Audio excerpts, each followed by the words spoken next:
Bon, et bah l'histoire se répète. Défaite à Rennes, une nouvelle fois.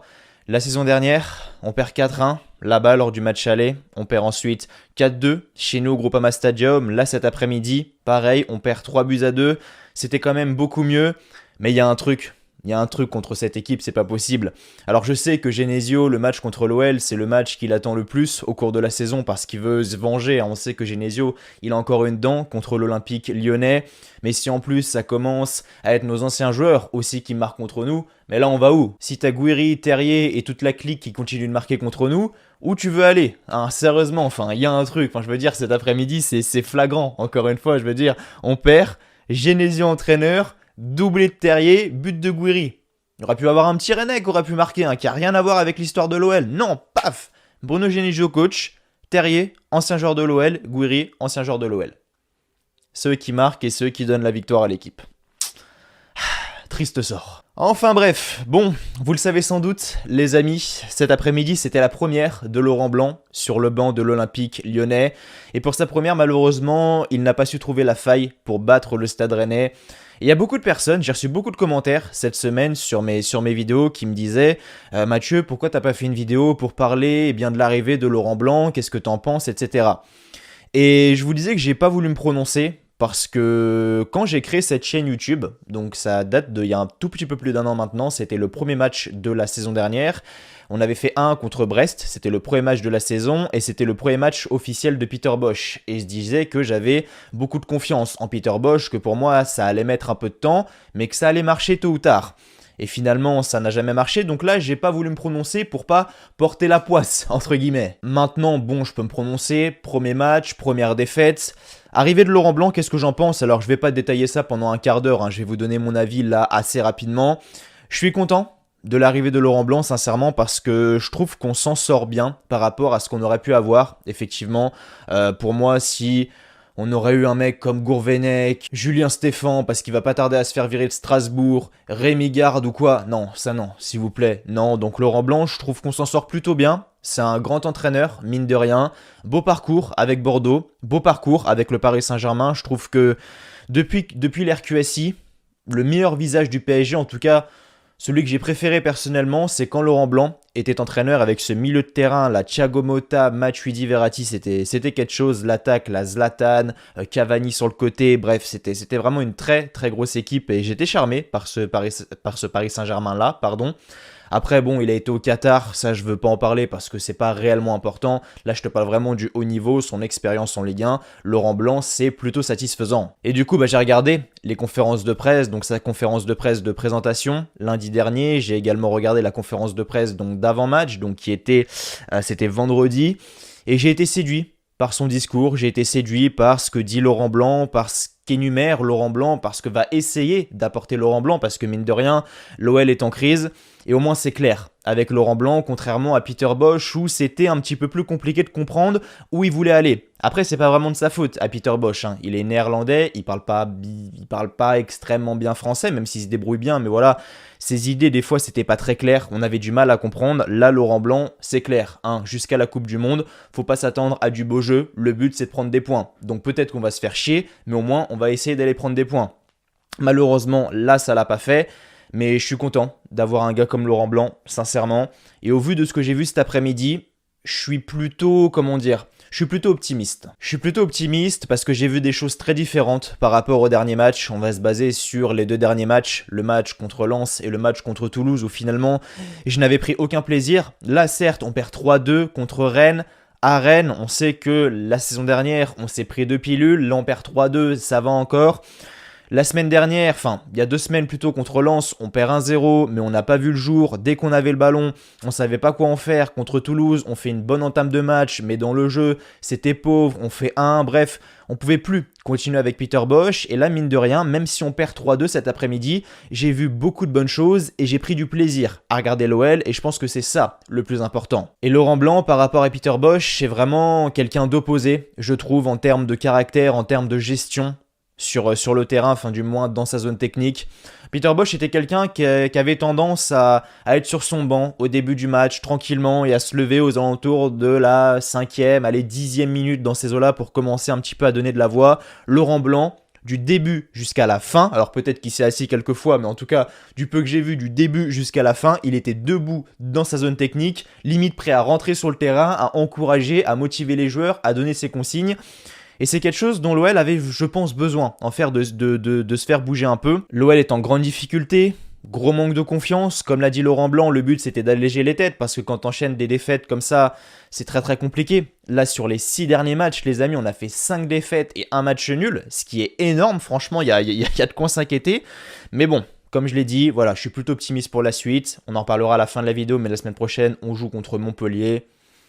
Normalement, en tout cas, on va croiser les doigts, ça devrait le faire. Donc ouais, Laurent Blanc et Peter Bosz sont vraiment deux coachs très différents, que ce soit en termes de personnalité ou même de vision de jeu, je pense. Et Laurent Blanc a eu beaucoup d'audace, je pense, parce qu'il a directement changé le dispositif. Avec Peter Bosz, c'était vraiment un 4-3-3 qui était aligné, donc 4 défenseurs, 3 milieux, généralement avec du coup un 6 et 2 relayeurs, et enfin en attaque, donc un numéro 9 et 2 ailiers. Là, Laurent Blanc, il a directement changé, et moi, je l'interprète comme un 3-1-4-2. Voilà, donc avec 3 défenseurs, un milieu, donc un numéro 6, 2 milieux du coup, donc devant le numéro 6, 2 pistons avec Malo Gusto à droite et Tagliafico à gauche, et enfin une attaque donc avec 2 numéros 9, donc à savoir Alexandre Lacazette et Moussa Dembélé. Et je trouvais que c'était intéressant. Je trouvais que c'était intéressant à plusieurs postes parce que Malo Gusto, je l'ai répété plusieurs fois lors de mes débriefs, mais je le voyais plus comme un piston plutôt qu'un latéral, Malo Gusto, même si cet après-midi, j'ai été un petit peu déçu de la part de Malo Gusto. Je pensais qu'il allait apporter beaucoup plus offensivement.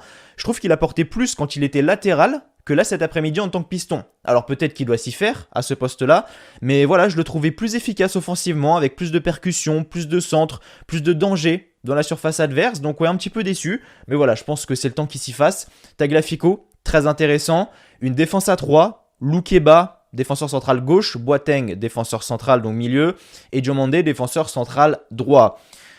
Ce qui est plutôt intéressant. Également, maintenant, moi, je me pose une question, c'est quand même par rapport à Jérôme Boateng. Alors, je remets pas du tout sa titularisation en question. Pour moi, Jérôme Boateng, c'est un excellent défenseur qui a largement sa place au sein de l'effectif de l'OL.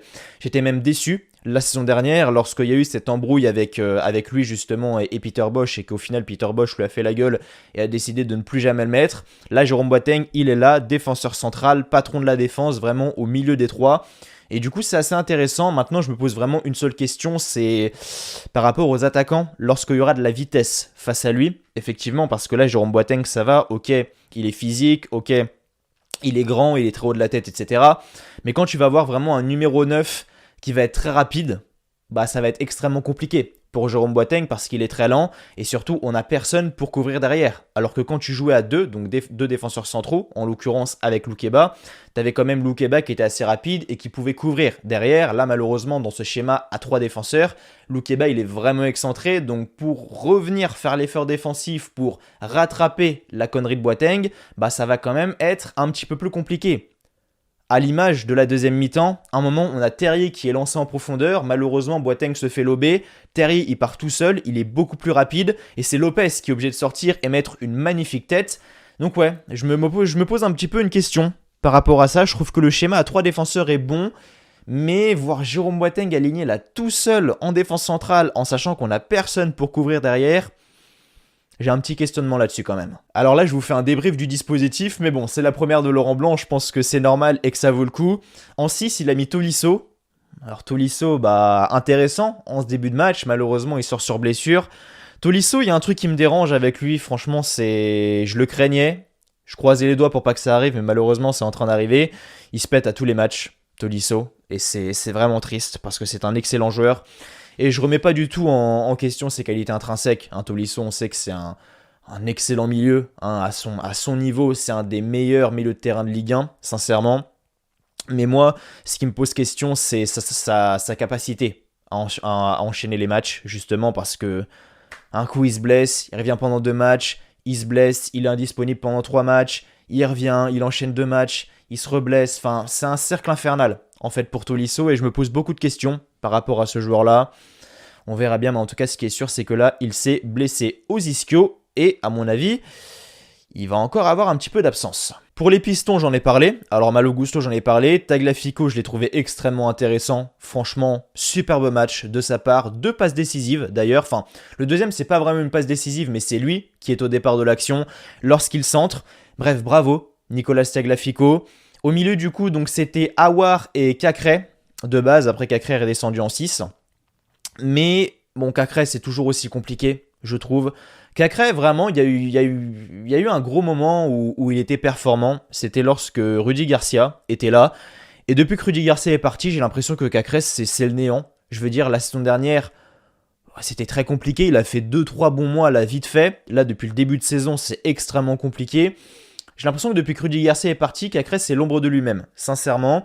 Oussem Aouar manquait un petit peu de rythme, je trouve, mais très intéressant. Franchement, il avait la niaque, il essayait de se battre, et je l'ai trouvé très différent par rapport à d'habitude. Donc si Laurent Blanc peut réussir à nous donner un Oussem Aouar qui se bat, qui se donne à 100% pour l'équipe, à relancer, voilà, c'est le mot que je cherchais, à relancer Oussem Aouar, bah moi je signe tout de suite. Personnellement, donc j'ai trouvé Oussem Aouar intéressant. Maintenant, il manque un petit peu de jus, ça s'est vu.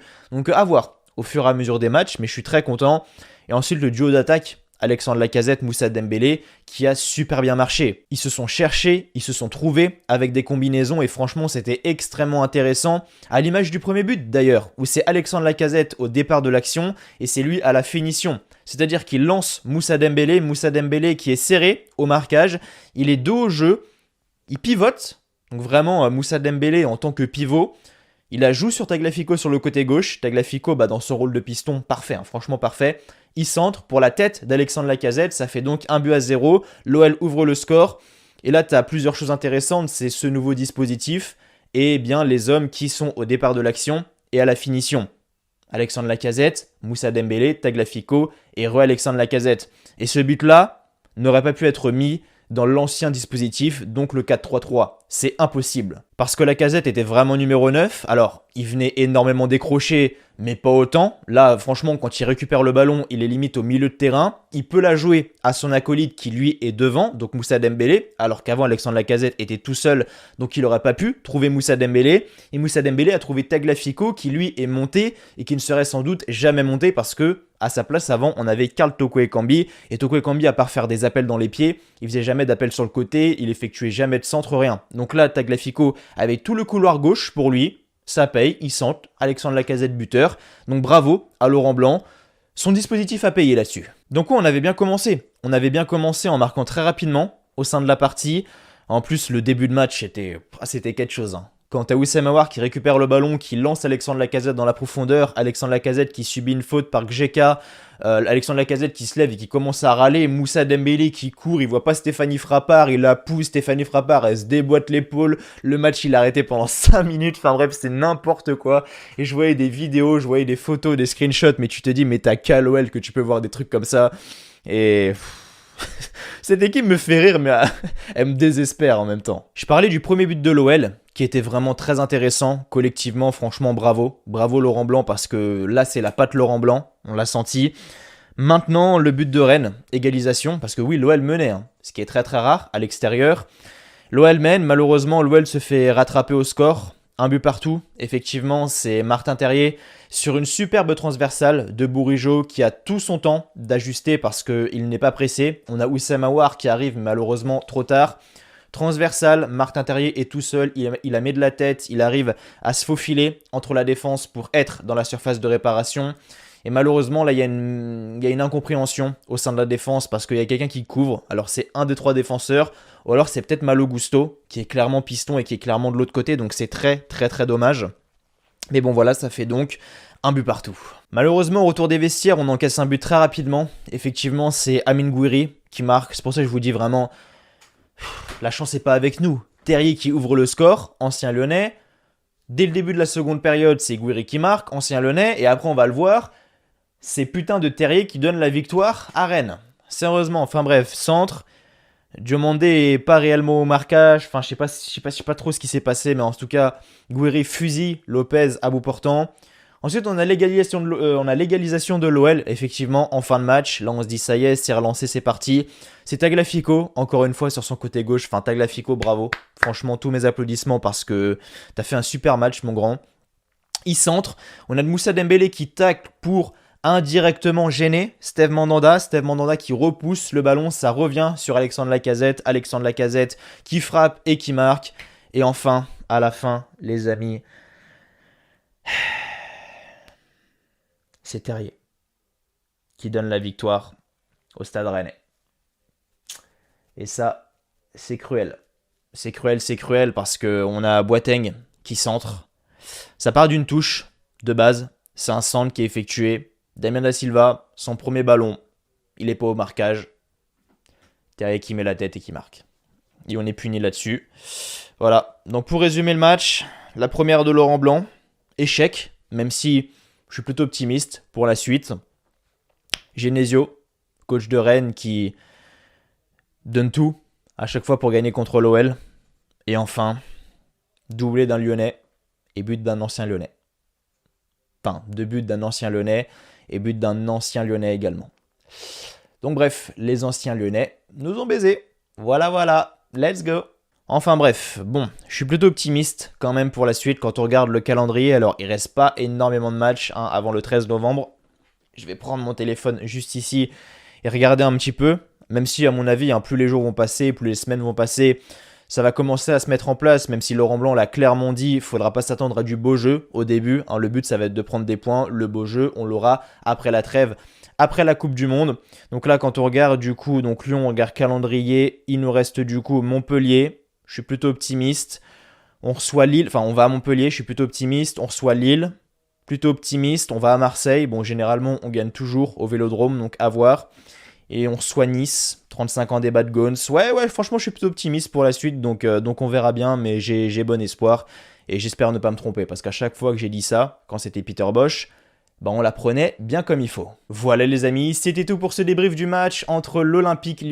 Voilà les amis, c'était tout pour ce débrief du match entre le Stade Rennais et l'Olympique Lyonnais. J'espère qu'il vous aura plu. Avant de partir, n'oubliez pas de mettre un petit like, un petit pouce bleu. Voilà, ça me ferait vraiment extrêmement plaisir. Et n'oubliez pas également de vous abonner à la chaîne si vous avez aimé ce que vous avez vu. Nous, on se retrouve ce soir pour le débrief du match entre le Paris Saint-Germain et l'Olympique de Marseille. D'ici là, prenez soin de vous. Je vous souhaite comme toujours que du bonheur, que des bonnes choses. Portez-vous bien. Et merci à vous d'avoir regardé cette vidéo. Allez, ciao, bye bye.